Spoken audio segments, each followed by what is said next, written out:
Muito boa noite a todos e a todas. Agora são 19 horas. Hoje é dia 6 de novembro de 2018. Nós estamos iniciando agora o programa Em Movimento. Esse espaço feito para discutir assuntos da categoria, do Brasil e do mundo, relativos à classe trabalhadora. Eu sou Rodrigo Correia e nós falamos ao vivo aqui do estúdio Vito Gianotti, em São José dos Campos. Essa é uma produção do Sindicato dos Metalúrgicos de São José dos Campos e região, filiado à CSP com Lutas. E você sabe, já nos acompanha, pode enviar a sua pergunta, o seu comentário aqui nos campos de comentário do Facebook e nós iremos ler aos nossos convidados. Participe, esse programa é da categoria metalúrgica e de você que nos acompanha às quintas-feiras.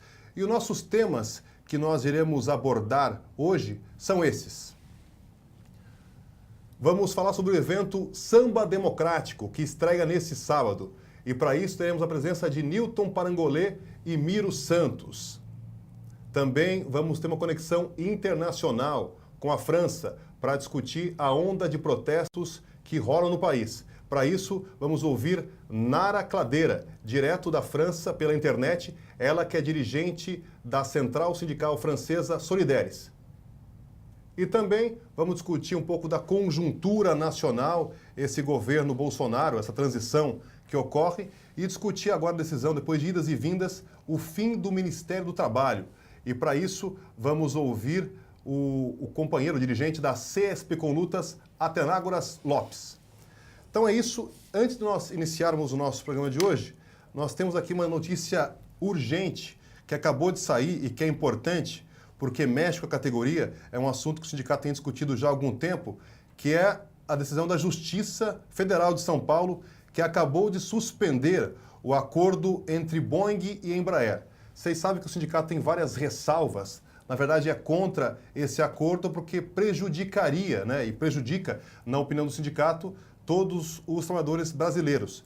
Então, o juiz Vitório Neto, da 24ª Vara Cível Federal de São Paulo, concedeu uma liminar, que é uma decisão provisória, e suspendeu o acordo entre Boeing e Embraer. Aqui tem um trecho da sua decisão, da sua liminar. Vamos ver aqui. Defiro parcialmente a liminar em sentido provisório e cautelar para suspender qualquer efeito concreto de eventual decisão do Conselho da Embraer assentindo com a segregação e transferência da parte comercial da Embraer para a Boeing, através de joint venture a ser criada. Então, decisão que saiu agora há pouco, que é importante porque mexe com a categoria e mexe com o Brasil como um todo, porque essa transação aí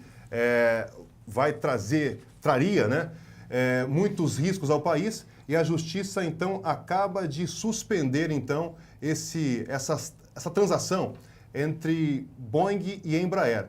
Então, uma notícia importante e que nós vamos retomar aí amanhã no nosso site e também com vídeos para repercutir um pouco dessa decisão.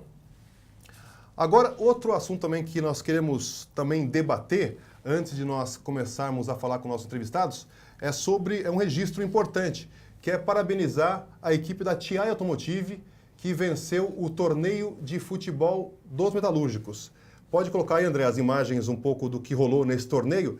E a equipe da TI Automotive venceu, então, o 9º campeonato de futebol society dos metalúrgicos. Ela venceu a equipe do PSG por 7-2 e acabou se sagrando campeã desse torneio que já é uma tradição na categoria e que cada vez tem mais participação. Aí algumas imagens do jogo final, do jogo entre TI Automotive e PSG, que acabou dando a vitória. E aí o pessoal da TI já comemorando aí os gols que fizeram, 7-2. E aí sim, levantando a taça, parabéns à TI Automotive pela conquista dessa taça do 9º torneio aí de futebol da categoria. E também parabenizar também o PSG, que foi vice-campeã, e também as equipes Magtrat, que acabou vencendo a disputa pelo 3º lugar, e a equipe Goela Seca, que ficou na 4ª posição nesse campeonato. E parabéns a todas as equipes que participaram desse torneio. Ano que vem tem mais. Agora o assunto é samba. Nós vamos agora falar um pouco sobre um evento que o sindicato vai estrear nesse sábado. E para isso, aqui no estúdio, eu tenho a presença de dois companheiros que são ativistas da GM e também estão organizando esse evento que o sindicato vai realizar no sábado, que é o Nilton Parangolé e o Miro Santos. Gente, boa noite, tudo bem? Boa noite, tudo bem? Então, o que vem a ser esse evento que o sindicato vai inaugurar, vai estrear no sábado, que é o evento Samba Democrático? Nilton. Boa noite. Esse evento tem um tema como Samba Democrático. É um samba aberto para toda a categoria metalúrgica. Vamos fazer a proposta nossa, fazer um samba de qualidade também para a comunidade, onde possa interagir, se aproximar um pouco mais da nossa categoria. E todos possam participar, familiares, trazer seus filhos, todos aberto ao público. E Miro, me fala uma coisa. Esse evento, então, o nome dele é Samba Democrático. Como que vai ser? Vai ser uma roda de samba? Me conta um pouco do evento em si. Só ressaltando, Rodrigo, o que você acabou de falar agora sobre, além do samba, o sindicato já vem promovendo o show de prêmios do metalúrgico, os campeonatos de futebol society aí, como acabamos de ver. Esse samba democrático é o primeiro samba que a gente vai estar realizando aqui na rua Francisco Paes, no centro de São José dos Campos, 316. É um samba que vai começar a partir das 14 horas até as 18 horas. E está promovendo esse samba, um samba democrático, um samba de qualidade, com o grupo Diminuto. Então me fala um pouco mais sobre esse grupo aí. Esse grupo Diminuto que vai então se apresentar na estreia, é isso? Fala um pouco mais desse grupo aí. Rodrigo, esse vai ser a estreia com esse grupo Diminuto. A gente pretende futuramente estar fazendo outros eventos de samba de roda com outros grupos, né? A gente pretende estar fazendo um a cada mês, né? Mensal praticamente. E a gente espera estar lotando nesse sábado, né? Os metalúrgicos possam comparecer para que a gente possa estar promovendo outros eventos, pelo menos uma vez por mês. Então, Nilton, então é o seguinte, ó. Aí o cartaz da estreia, esse evento que é o Samba Democrático, vejam aí, com o grupo Diminuto, né? E tem um slogan bacana, ó. Pode voltar lá para a gente ver o slogan. Venha curtir um som de bamba junto de quem não foge da luta. Esse é o evento, então, que rola nesse sábado. Ô, Nilton, me fala uma coisa. Nesse evento aqui, vai ter comes e bebes, um chopinho? Conta aí pra gente.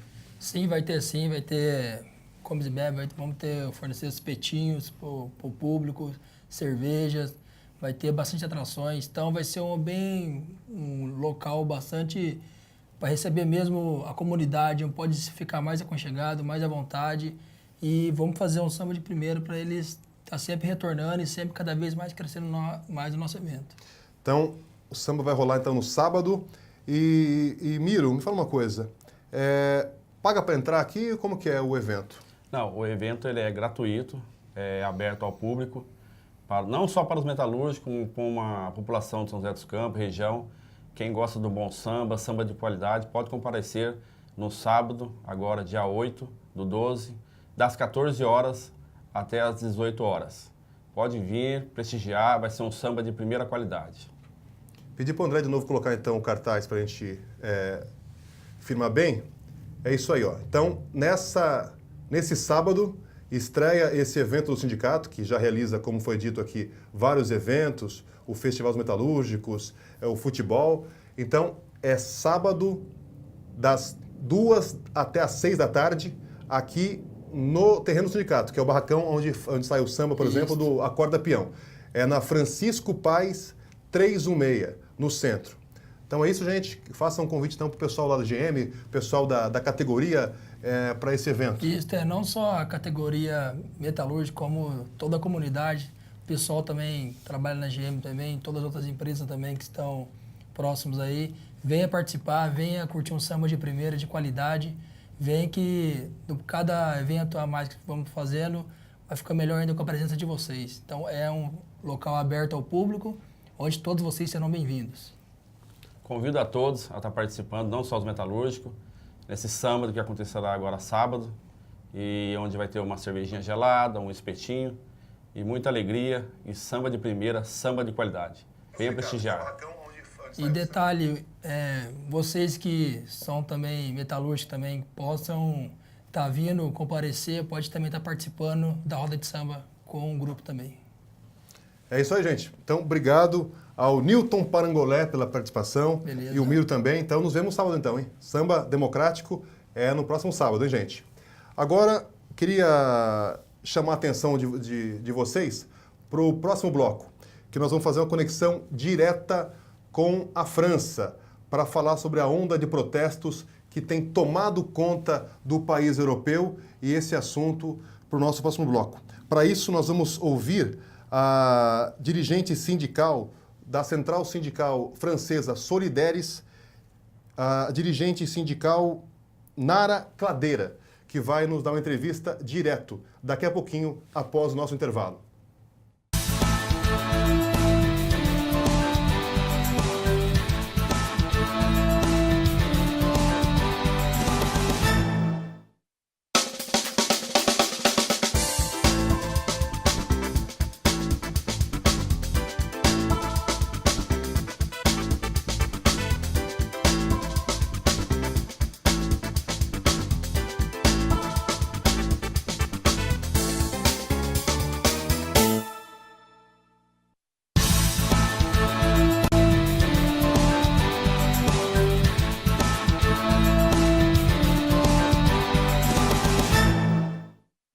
Muito bem, esse é o programa Em Movimento, estamos de volta e você acompanha às quintas-feiras essa realização do sindicato, discutindo assuntos da categoria, do Brasil e do mundo, sempre relativos aos trabalhadores. E agora a nossa pauta é internacional. Vamos fazer uma ligação direta com a França, onde há mais de 3 semanas estão ocorrendo protestos bastante fortes. São os chamados protestos dos coletes amarelos. E é importante que você saiba que na França e em alguns países da Europa é obrigatório o uso de colete amarelo nos veículos, para algum caso de acidente ou qualquer emergência. Então, os trabalhadores franceses, né, têm feito protestos vestindo esse colete amarelo e reivindicando, sobretudo, a redução do imposto sobre os combustíveis. Essa é que foi a principal reivindicação e também há outras que também estão sendo pleiteadas, mas para falar sobre isso, para a gente entender um pouco mais sobre essa onda de protestos, nós temos agora uma linha internacional com a França.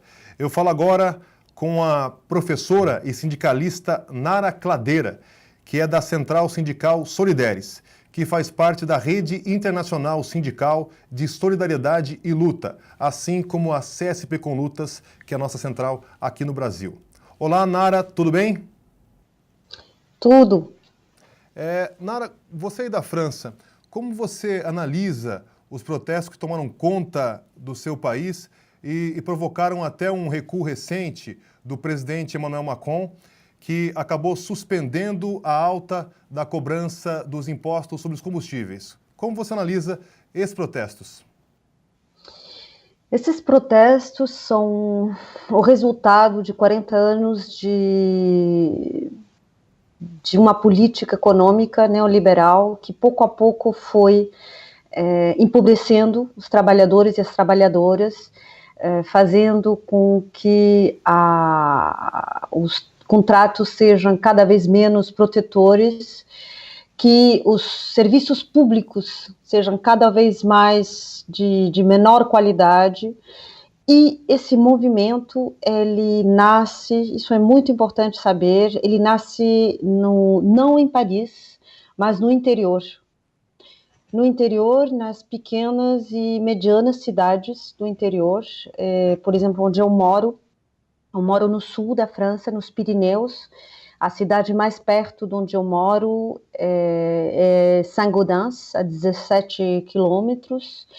E, para ter uma ideia, nós na região onde eu moro estamos o nível médio, o salário mediano, é 300 euros por embaixo da média nacional. Essa é a realidade das regiões rurais afastadas da metrópolis, como é onde eu moro. Então, são 300 euros abaixo das capitais, é isso? Da capital, por exemplo, Paris? Isso, da média nacional, exatamente. Isso. E o que é importante, aparece que o governo efetivamente vai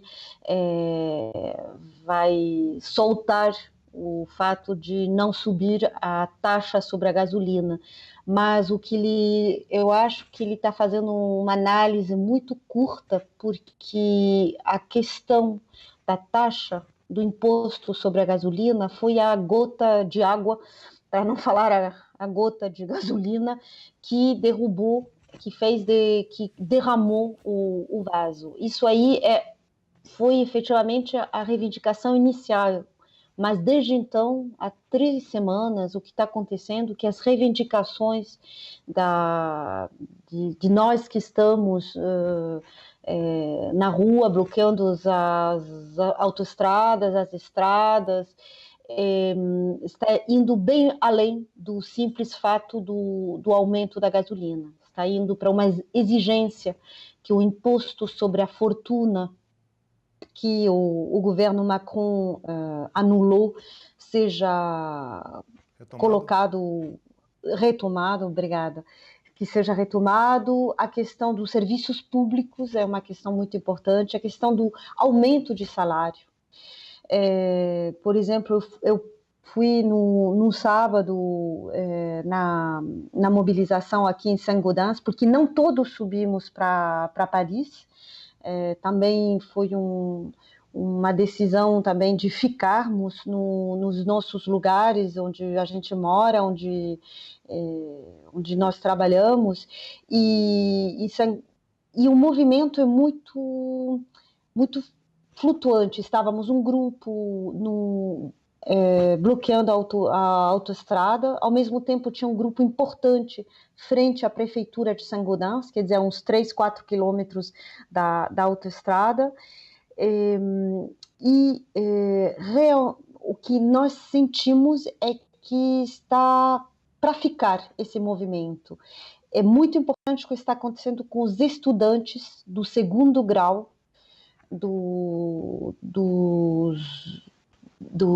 da escola aqui na França. Estamos no 3º dia de movimento dos estudantes de segundo grau, com uma repressão muito importante. Eu moro perto de Toulouse, né, a 100 quilômetros de Toulouse, e para ter uma ideia, foram 18 estudantes de segundo grau. Não estamos falando de estudantes de universidade, que estamos falando de menores que foram presos, com uma repressão muito forte, com gás lacrimogêneos, isso está sendo uma imagem muito negativa para o governo.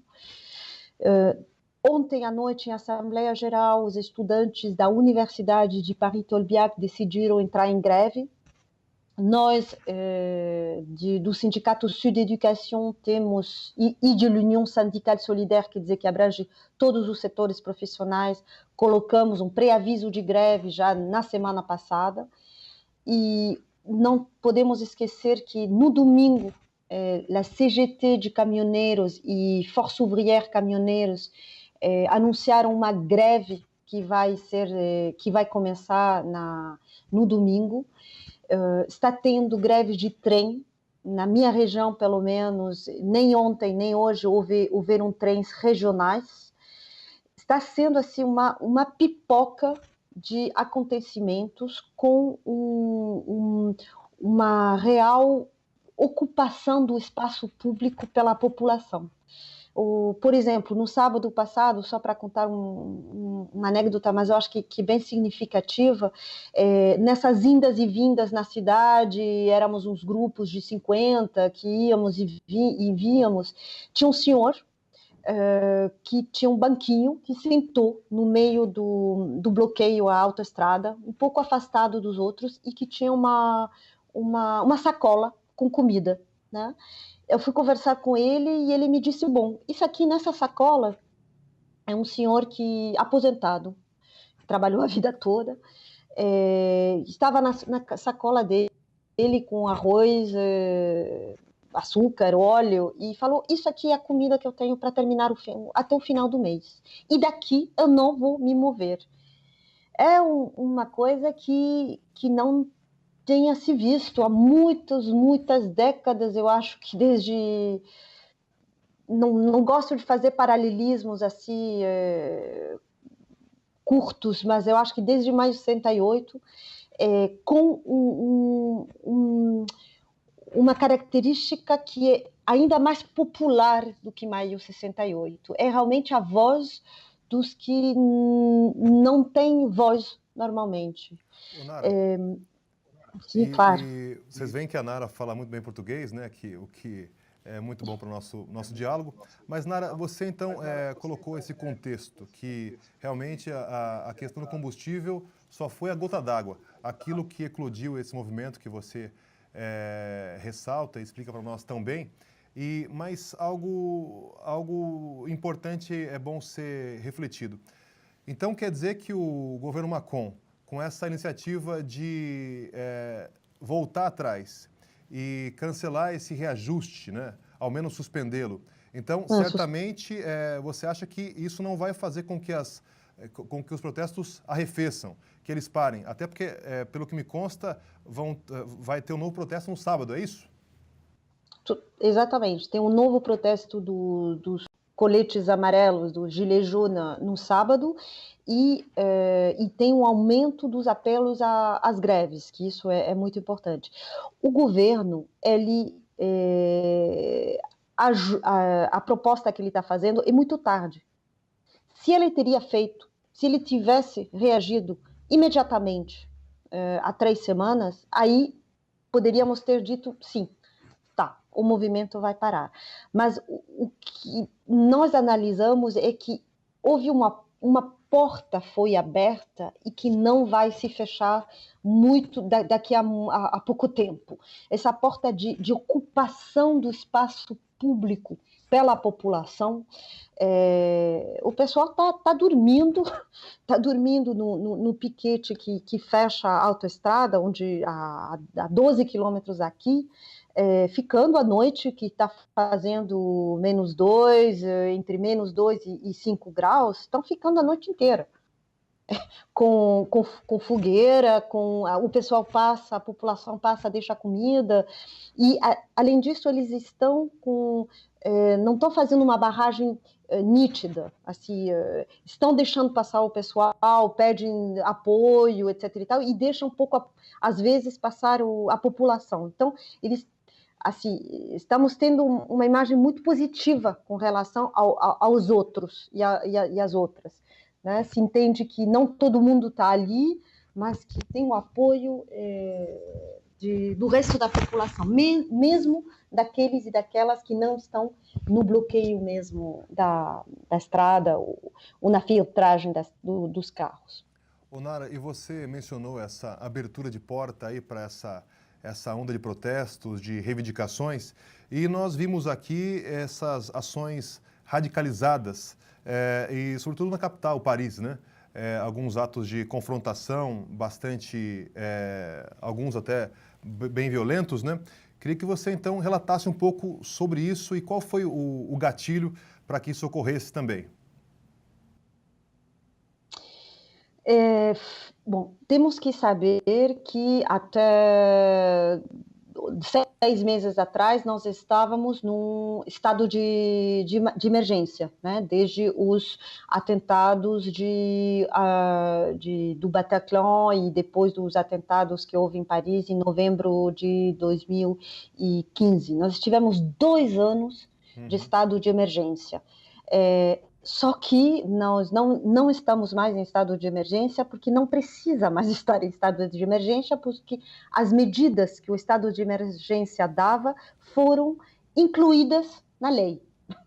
Então, nós continuamos no estado de emergência oficial e legal, entre aspas. Né? Então, a repressão que houve continua sendo a mesma, é na mesma política do governo, a repressão que houve durante o movimento contra a lei trabalho, esse governo, e como os anteriores, são sumamente repressivos.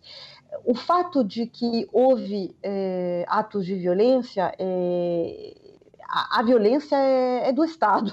A violência é que as pessoas estão ganhando, ou não estão ganhando suficientemente para viver dignamente, que as aposentadorias, o poder aquisitivo de toda a população trabalhadora, hein, não é suficiente. Isso que é violência. Efetivamente, houve atos de quebrar coisas, mas isso é a raiva que está tendo e que o governo, frente às reivindicações, esse silêncio que houve, porque é só depois de 3 semanas de mobilização que eles estão realmente fazendo uma proposta, entre aspas, que quer dizer que ouviram os protestos. 3 semanas de silêncio, de ignorar, é uma atitude tão soberba do governo que, obviamente, que a raiva aumentou e não vai parar. Perfeito. Nara, agora um outro aspecto. Nós também temos lido aqui que esses protestos também têm apoio de setores de direita, né? E além da esquerda também, que também tem apoiado. Queria que você nos explicasse um pouco isso. Como funciona essa união, entre aspas, né? De apoio, de simpatia a esses protestos? Ou nos explicasse o que realmente ocorre. O ponto de partida deste movimento foi, como nós dissemos anteriormente, foi o aumento do imposto sobre a gasolina.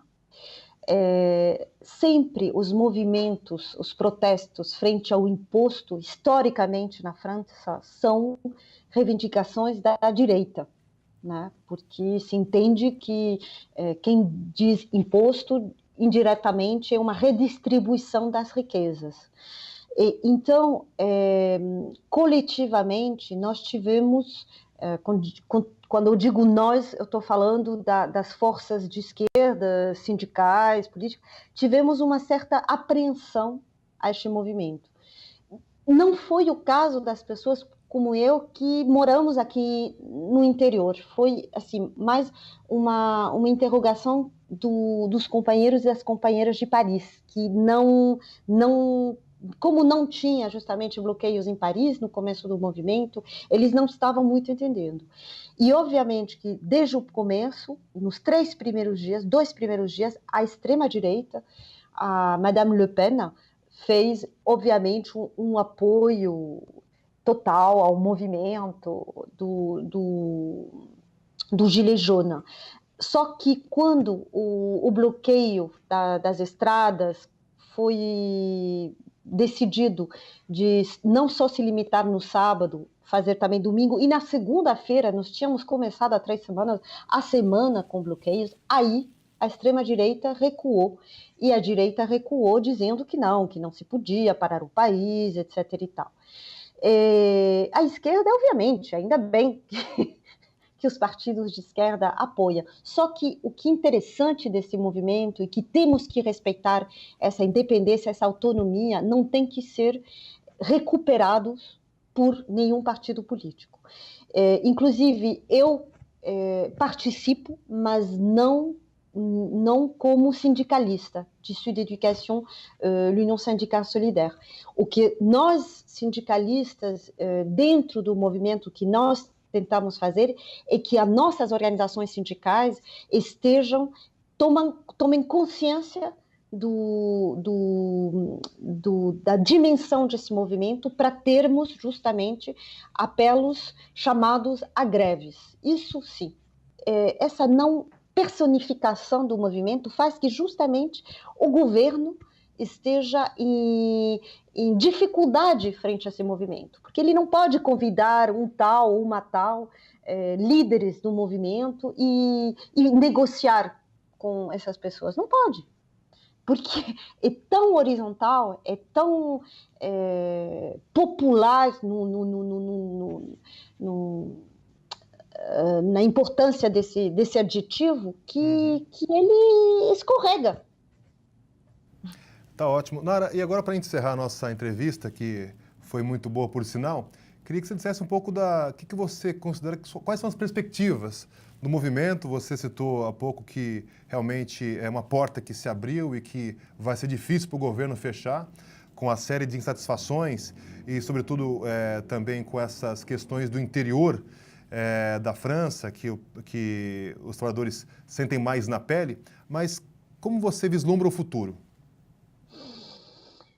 Eu acho que chegamos a um momento onde tem que ter uma greve geral, unitária, que as organizações sindicais que nós reconhecemos em um sindicalismo de luta e de transformação sociais, façamos esse apelo. Para a União Sindical Solidaire já foi feito, mas é importante que a CGT o faça também, assim, a confederação. E ali que se conseguimos realmente parar a economia mesmo se todos esses bloqueios façam com que, por exemplo, é cada vez mais difícil achar gasolina nas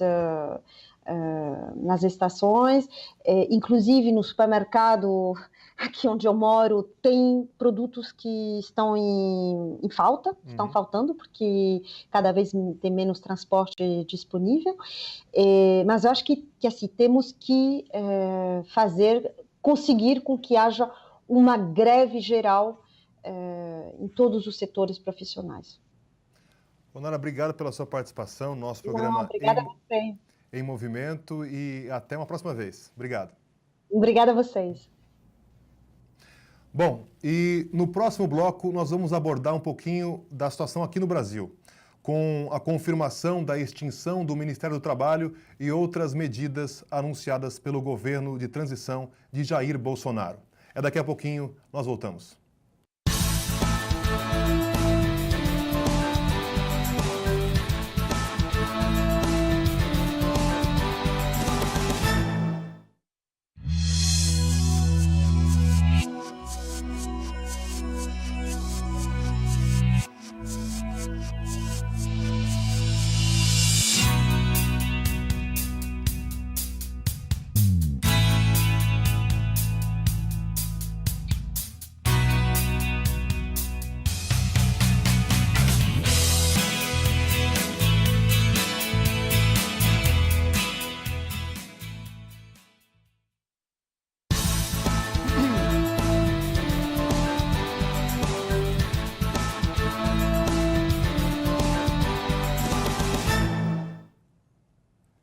E nós voltamos ao vivo, agora são 19 horas e 34 minutos. Esse é o programa Em Movimento, esse espaço para discutir assuntos da região, do Brasil e do mundo relativos à classe trabalhadora.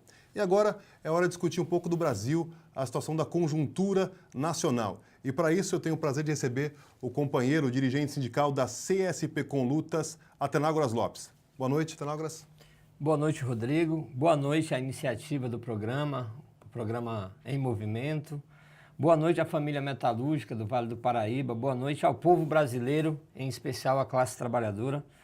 E a gente, em nome da central, da nossa central, a CSP com Lutas, veio aqui dividir um pouco das nossas impressões, opiniões, críticas e, quem sabe, alguma contribuição, né, que dê alguma luz para as pessoas que estão nos assistindo, desde o nosso ponto de vista, respeitando, por óbvio, o ponto de vista de todos, mas transmitir aqui aquilo que são as nossas análises. Perfeito. Inclusive, você que estiver nos assistindo, pode enviar sua pergunta para nós aqui pelo Facebook, que vão fazer para o companheiro Atenágoras. E queria iniciar com o assunto da semana, porque esse governo de transição é de idas e vindas, né? Anuncia alguma coisa, depois recua, depois volta, dá algum jeito.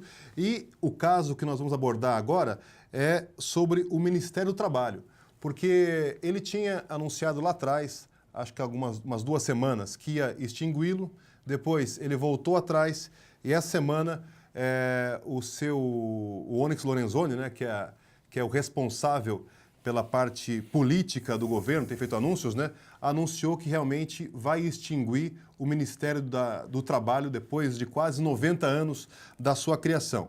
E ele vai ser fatiado, as suas atribuições vão ser fatiadas em outras 3 pastas, que é o Ministério da Economia, o Ministério da Justiça e o Ministério da Cidadania.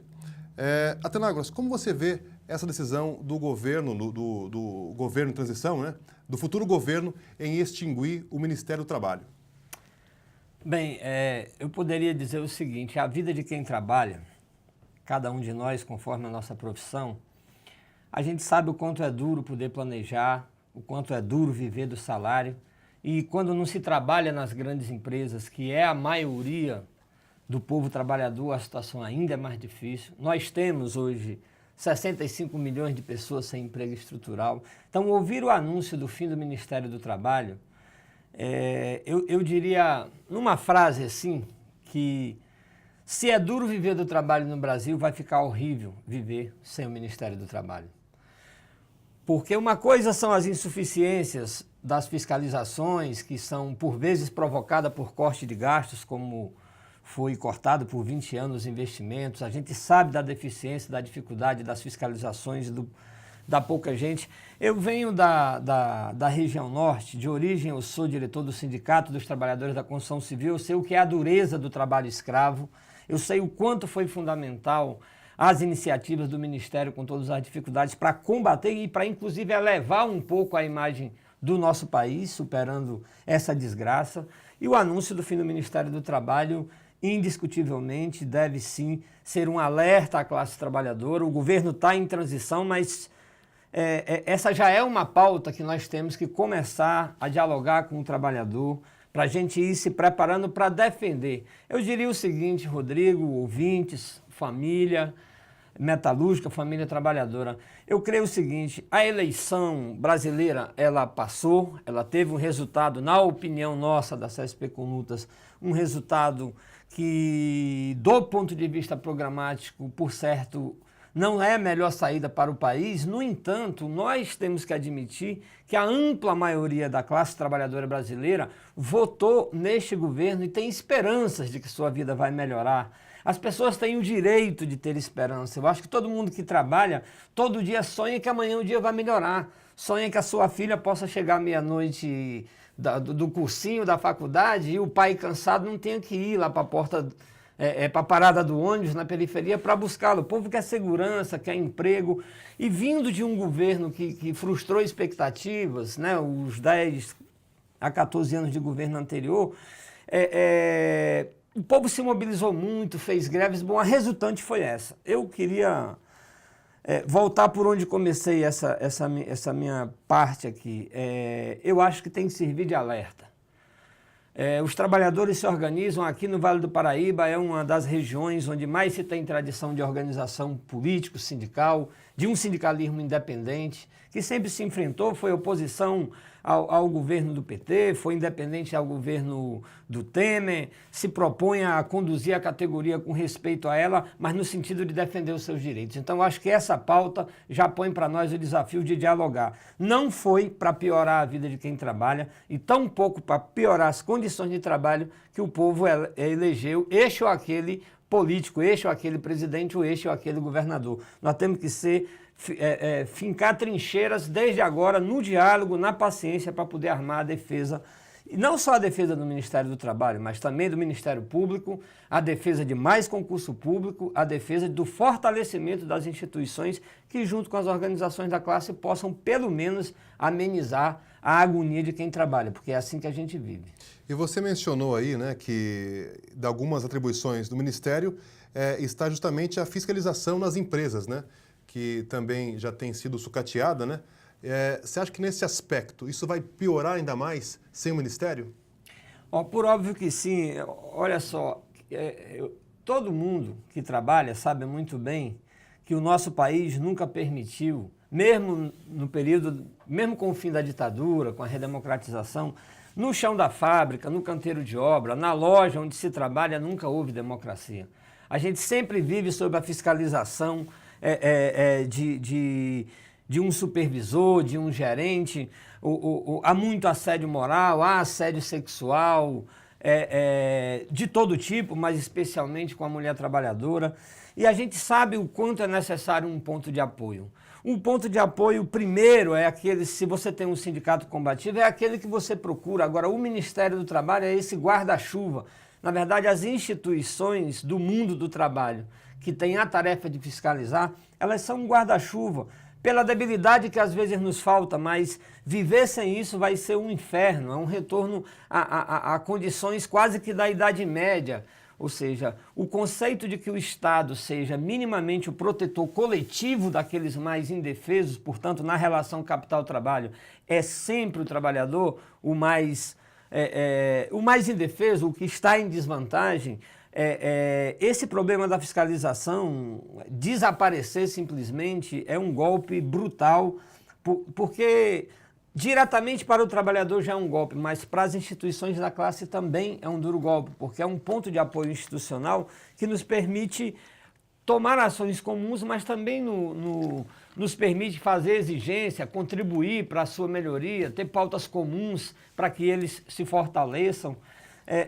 Aqui ninguém está tratando de ilusão em qualquer instituição do Estado. A gente sabe que o Estado protege e defende a classe que está no poder. Então, enquanto os ricos, enquanto os patrões estiverem no poder, no geral, essa vai ser a pressão para que as instituições... Agora, o perfil Ministério do Trabalho é o signo de que tenha esse ponto de apoio para que a gente possa permitir o mínimo de mazela possível. Então, sinceramente falando, é repugnante, ainda em transição, o governo já fazer o anúncio desse.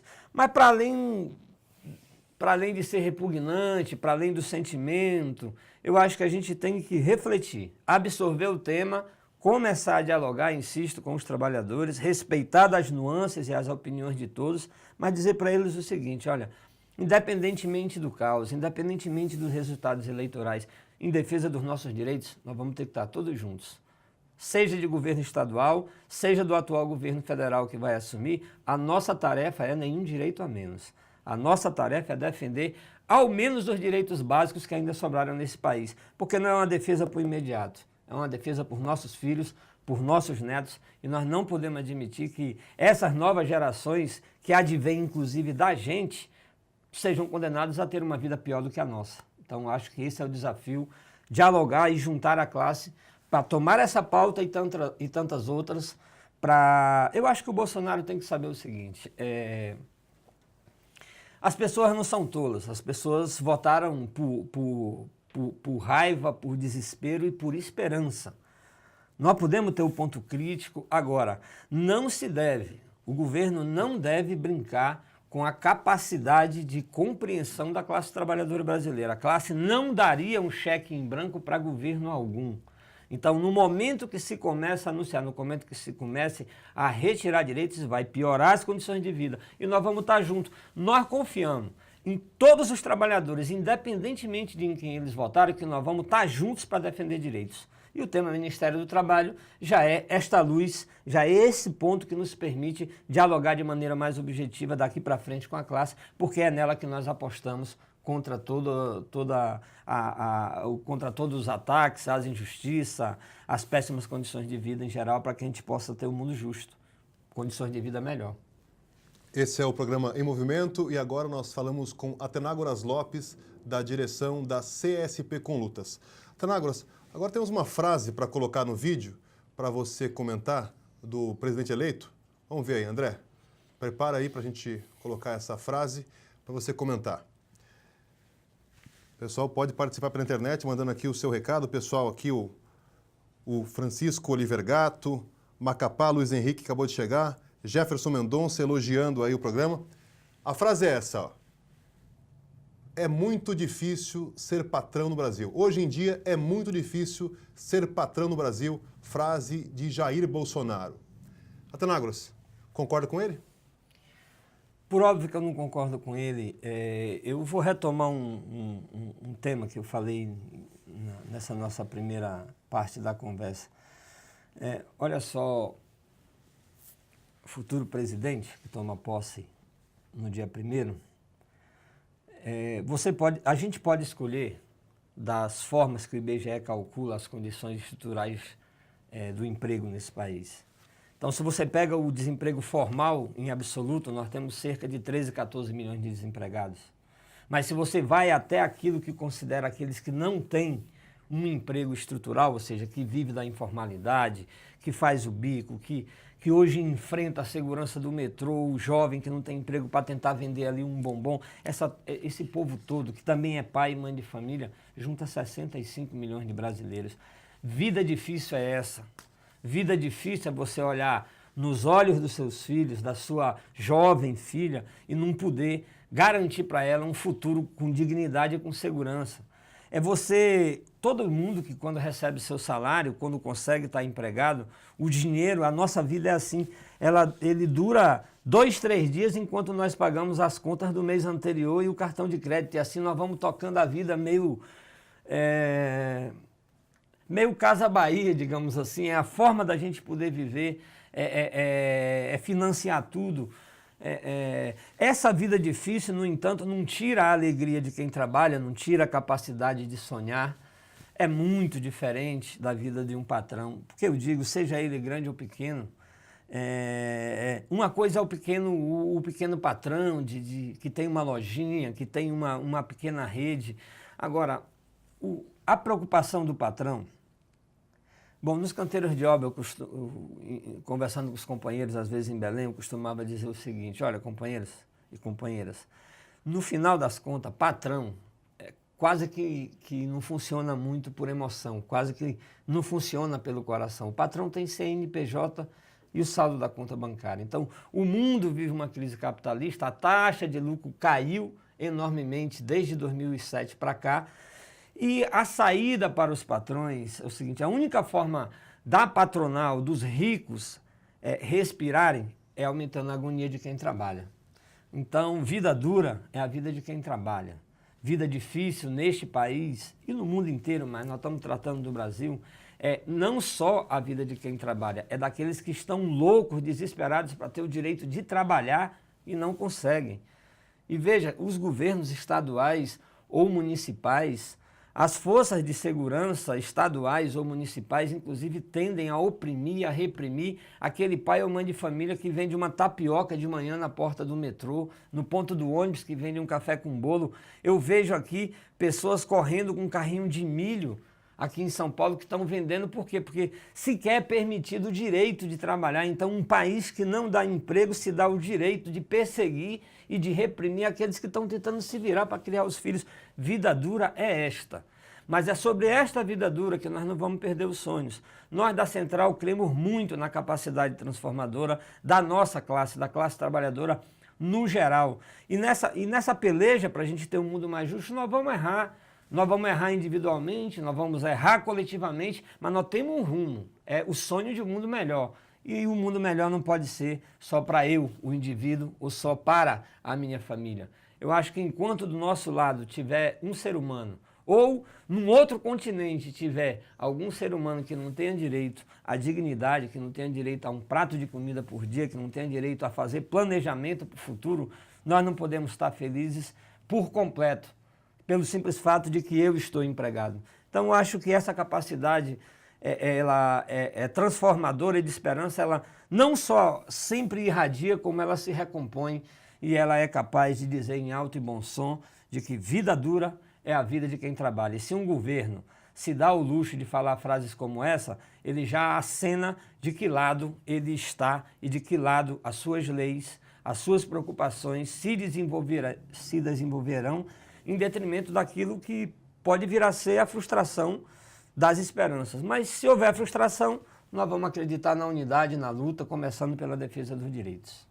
Anágoras, o governo também de transição e o Bolsonaro, o presidente eleito, defendeu o fatiamento da reforma da Previdência.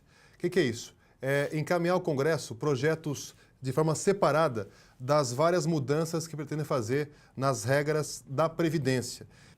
Independentemente de fatiado ou não, independentemente de ser a reforma que o Temer propunha ou não, independentemente de que foram feitas reformas durante os governos do PT, o que nós estamos discutindo aqui é o seguinte: é a tendência ao fim do nosso direito à aposentadoria. Então é disso que nós temos que tratar. A gente que está, digamos assim, na fase adulta e que está trabalhando, que está conseguindo estar na ativa, muitos de nós temos um pai ou uma mãe que vive da aposentadoria e por vezes de um salário mínimo e que agora é obrigada a se apresentar para dizer que está viva quase todo ano para ver se continua recebendo. E nós sabemos a dureza do que é viver com um salário mínimo ou de se aposentar tendo direito a apenas 80%, 70% do teu salário da ativa por causa das regras que foram impostas.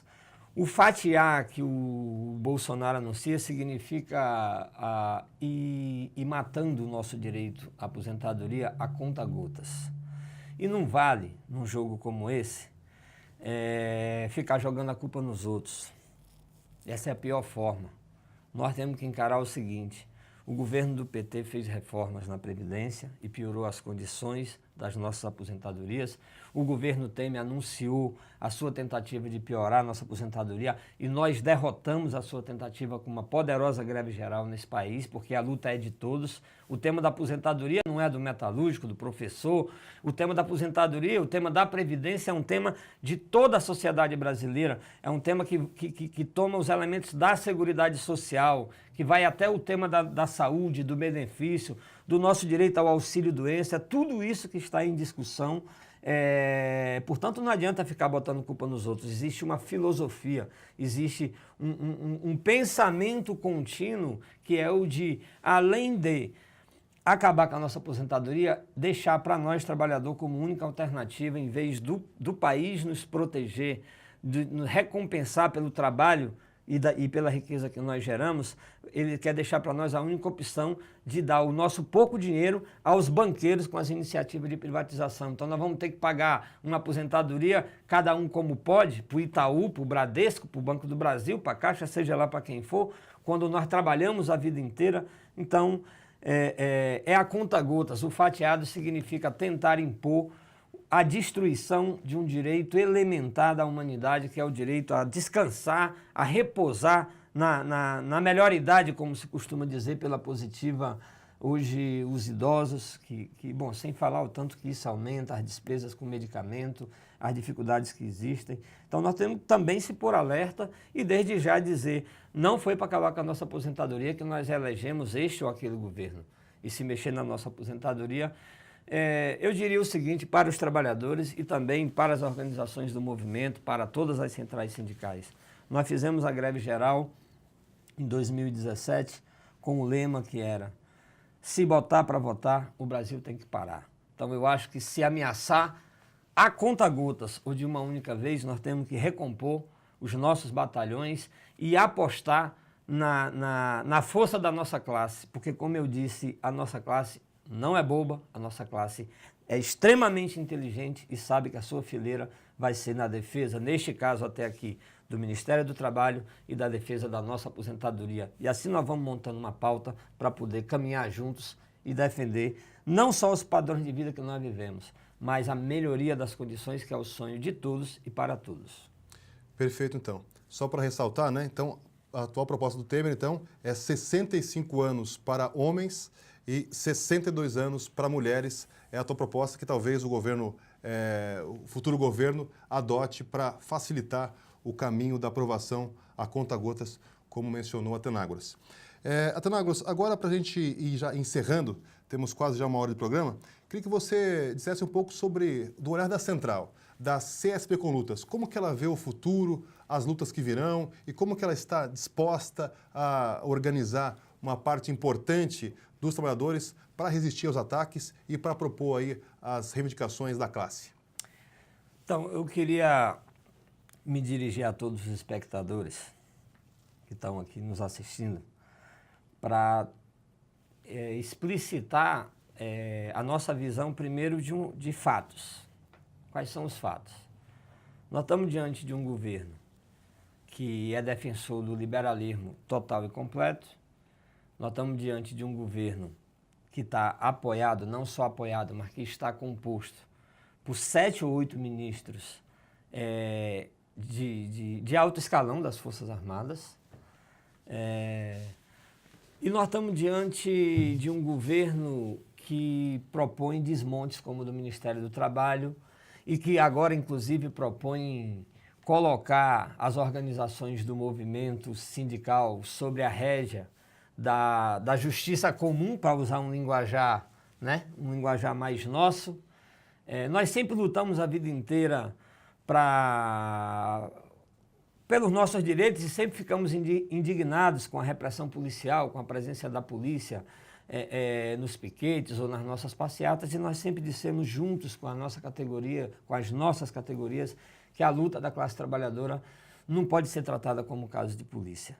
Então, colocar, por exemplo, o tema dos sindicatos, a sua legalização ou não, sob o controle do que simplesmente aqui eu estou chamando de justiça comum, é colocar no terreno da mesma justiça que trata qualquer crime comum. Portanto, nós estamos diante de um governo que vai se movendo nesse sentido. Então, os ataques à Previdência, os ataques a ideia da carteira verde e amarela, que significa uma carteira sem os poucos direitos que tem a carteira de trabalho atual. Essa ideia de vender a Petrobras, de entregar a nossa riqueza, a nossa soberania nacional, de voltar aos temas das privatizações, os Correios, os bancos. Com esse incremento de ser um governo que faz toda uma propaganda contra as organizações da classe e que sai acusando de comunista todo mundo, que para ele agora até a Folha de São Paulo virou comunista, ou seja, vai taxando aqueles militantes honestos, ativistas. Os ativistas, de fato, não são os dirigentes sindicais, é a classe trabalhadora como um todo quando se move. Então, frente a isso, o que nós temos dito enquanto central é que é necessário dialogar com a classe, respeitar os movimentos que faz a classe em cada momento da história, apresentar para ela um programa que diga a defesa do emprego, do salário, da terra e do direito à moradia. Um programa que defenda todos os direitos da nossa classe e que não permita que instrumentos como um papel ou uma carteira façam uma nova lógica de trabalho sem os poucos direitos que nós temos. Um programa que defenda o livre direito do educador e das escolas seguirem laicas, respeitando todas as opiniões, todas as vertentes religiosas ou até aqueles que não creem, ou seja, o nosso país é laico, ele é completo. Então, a defesa dos direitos e também a defesa da gente seguir com o direito de se organizar, de se manifestar, de ter os nossos sindicatos com liberdade de escolher o potencial e que força eu dou para aquele nosso... Esses direitos, essas liberdades democráticas, elas têm que estar combinadas com a defesa dos direitos, e assim nós vamos fazer esse diálogo com os trabalhadores, e nós da Central temos feito esse diálogo com o conjunto das organizações do movimento e temos chamado as outras centrais sindicais, os movimentos sociais em geral, para a gente construir movimentos comuns, para a gente ter fóruns de luta, para a gente, por essa pauta de direitos e liberdades, poder, com a nossa classe, enfrentar qualquer ataque que venha, e a unidade é fundamental.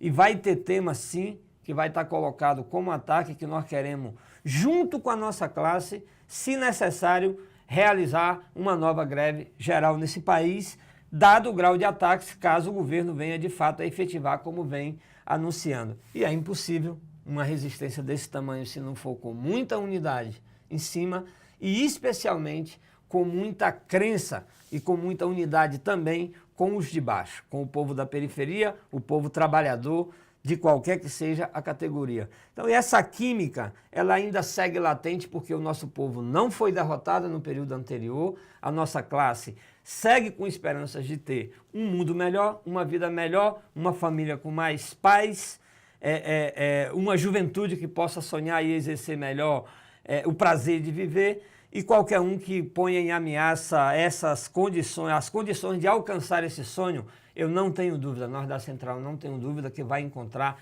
de novo a trincheira do mundo de quem trabalha contra aqueles que nos atacam. Então, a CESP com Lutas tem feito chamada a ampla unidade de ação com um programa de defesa dos direitos e das nossas liberdades democráticas e, ao mesmo tempo, o fazemos por acreditar na força histórica da classe trabalhadora brasileira. Penso eu que esse é o caminho E acho que é isso que o novo presidente Jair Bolsonaro não tem o direito de desdenhar e nem de desconsiderar. A nossa classe sempre foi capaz de fazer transformações.